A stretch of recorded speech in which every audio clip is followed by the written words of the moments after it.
Hey everybody, welcome back to another episode of the Apolonia Rockwell Show. Hello. My name is Seth Silvers. I'm here with the one and only Apolonia Rockwell.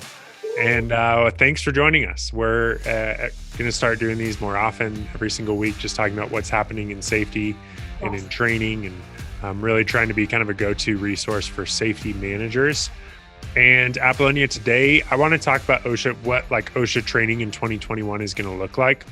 I know we don't necessarily know all of that, but we do know like how training looked different this year. And so let's just like talk about where we see like being in the training industry, kind of what areas we think are going to be different maybe forever. So 2021 was pretty wild. From your perspective, like how was training impacted over the last year by like this whole COVID stuff? You know, it's interesting that you framed it in that way. Yes, things have, oh my goodness, everything in safety, has been different last year. And I think that the biggest area of change has been the training aspect in regards to just your basic safety meeting. So I see that a lot of companies put their safety training and safety meetings on hold. And in the time of last year, it just seemed like everyone was just trying to squeak by and keep their businesses frequently to keep the doors open month by month. I mean, people were just afraid, employers, employees. I mean, there was just the fear of the unknown, right? And so training, I felt like was put to the back burner. And then before you knew it, a whole year had gone by, and companies kind of looked around and they were like, we didn't train any of our employees last year. And it wasn't intentional, but because we were afraid of grouping together, because we didn't have virtual platforms in place, we kind of missed out on training, and we didn't realize it until January of 2021. So that's how that's gone. Yeah, absolutely. And I mean, I think that's pretty common. It's like, okay, we'll do it next week. And then all of a sudden next week becomes 52 weeks. Yeah.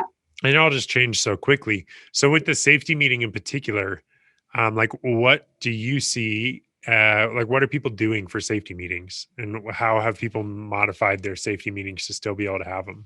Yeah. So January, as of now, as of January 29th, 2021, most companies, most clients that we're working with have not gone back to in-person safety meetings. And most employers are still taking the cautious stance of let's embrace virtual training the best that we can. And whether that's through Zoom or Google Meets or pre-recorded safety content, but it's better to be safe than sorry, and let's keep it virtual. So that's what we're recommending right now. Yeah. Yeah.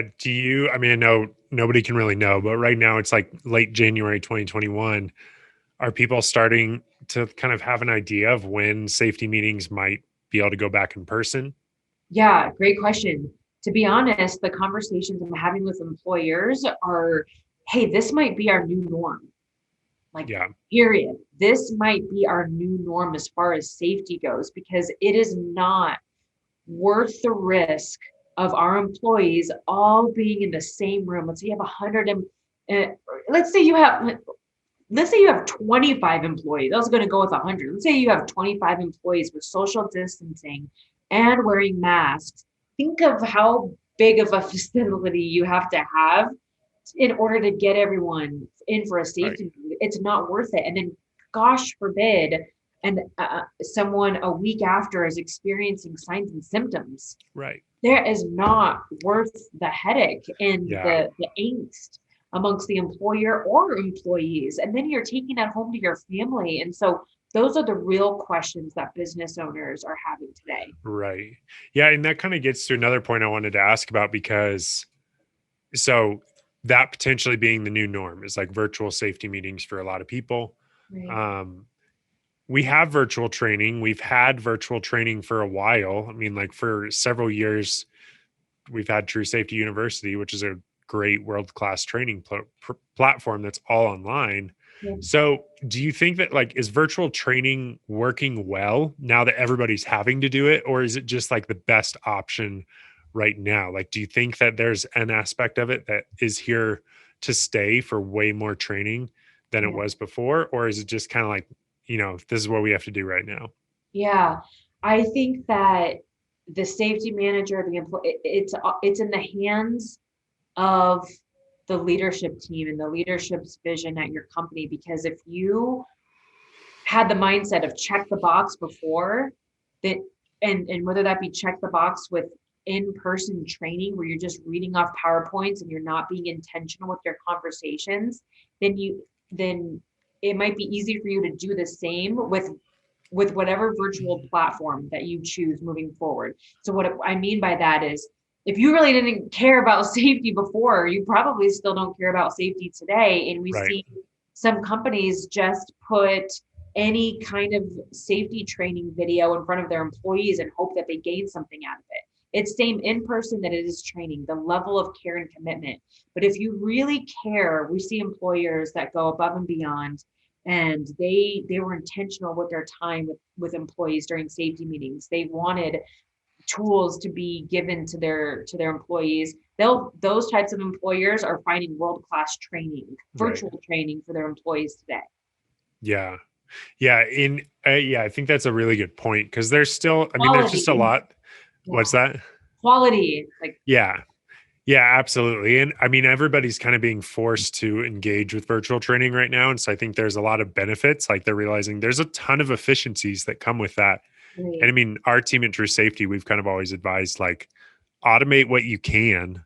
yes. And if there's a ton of training that, the quality is not going to go down, people might actually be more engaged by doing it on their computer at home. Then do that. And that gives you more time to actually be able to spend with your team focusing on the work. So I think Absolutely. it's kind of forcing people to realize some of those things.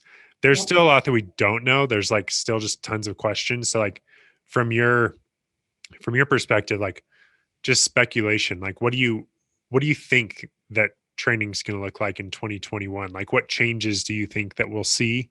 Mhm. Do you maybe anticipate or even just wonder? Like maybe it's I wonder if OSHA will do this, but like kind of what speculations do you have for what training will look like in 2021? Yeah, I think that I think that more employers are going to embrace virtual safety training. I do believe that. I do believe that the companies that always went above and beyond will do the same.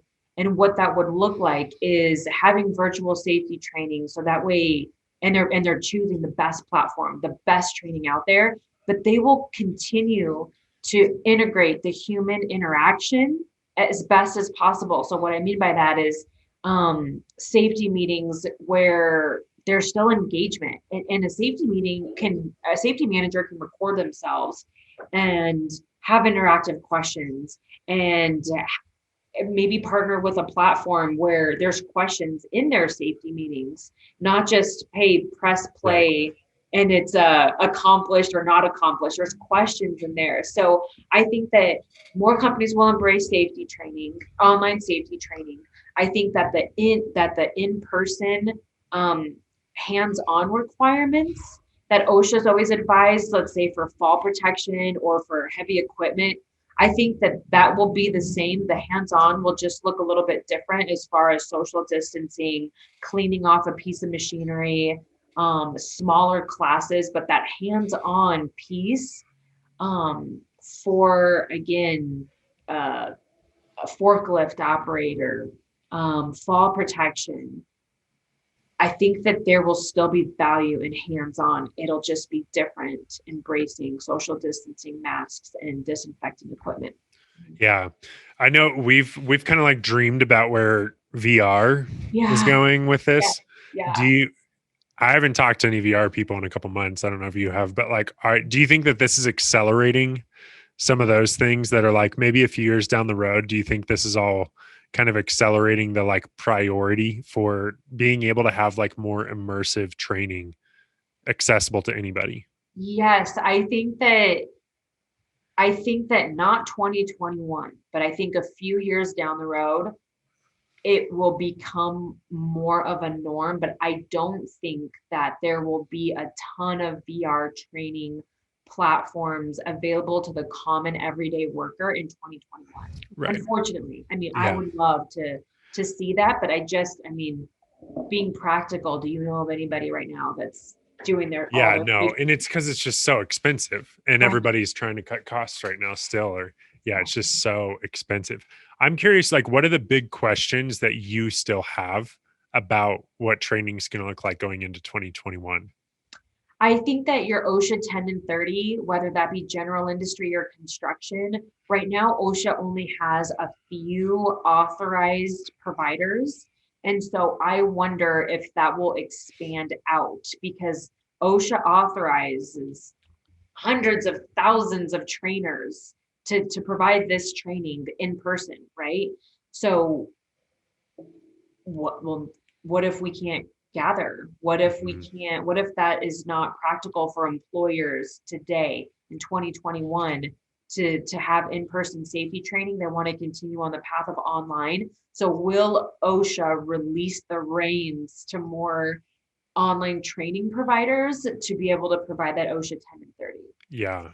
My Yeah, fellow safety that's nerds a will good know what point. I'm That's a good talking about. question. Yeah, Yeah, yeah, absolutely. I know we've talked about that a lot, and I'm yes, curious to see if that'll adjust and change. And it's not that there's like a monopoly. There's just only a few options that you can go through. And I yeah, mean, now we're going to be working with one of those options so we can help provide that for clients. But yep, yeah, that's some of those topics or training courses that have traditionally been, only one or two providers can do it virtually, or they're not virtual at all. I think we've seen a lot of topics that it's been like, this has to be in person. right. We'll go with Safeland, which is one of the Yes, ones we've provided, where yes, forever it's been like, this has to be safe, this has to be done in person.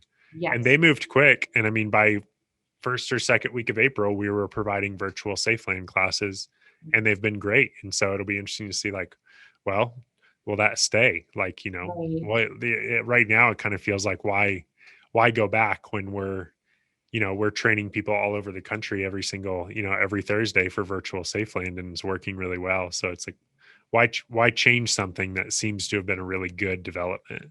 Absolutely. No, I like that. And I'm curious about heavy equipment classes Yeah. because to me, it just makes sense that there is this hands-on portion for these classes or like fall protection. I'm going back to those two a lot, but I just, think about your family member, think about your little brother, sister, or your mom or dad going out in the field and they're unfamiliar with a new job and they're tasked with a harness, let's say for fall protection, and they're expected to wear that and use that to save their life potentially on a job site. And how do you do that? How do you feel that you could sleep at night knowing that you let your employees go off without having all the as much hands-on training with that as possible? So I'm interested to see how we can incorporate more hands-on, but in a virtual way. That's not VR, but it's maybe it's as simple as setting up a camera if you're a safety manager or you're a safety trainer for your company, and maybe it's just setting up the camera on you and you're Hmm. recording that and you're putting that in a platform that distributes amongst your employees so they're able to get trained on that specific harness and that specific whatever that PPE is for you. So I'm interested to see that. Yeah. Yeah, there's certainly lots of questions going into 2021, and I'm sure the next 3, 4 months, like as we get into the spring, as more people get vaccinated, as warmer weather comes, it's just going to be very interesting to see what solidifies. And like, I'm sure that there will be things that we look back on that are just different about the training industry forever. That it's like, yeah, that changed because of COVID. And So who stay knows like what those will be, but I think we all know that those things will be present. absolutely. No, I agree. I'm excited. Well, thanks so much for sharing some of your insight. And again, if you guys are listeners, make sure that you subscribe and come back every week, where we're just going to be talking about what's going on in the safety industry and what information, what resources do safety managers need in whatever industry you're working in. So thanks for coming, and we'll see you guys next week. Thank you. All right. See ya. Bye.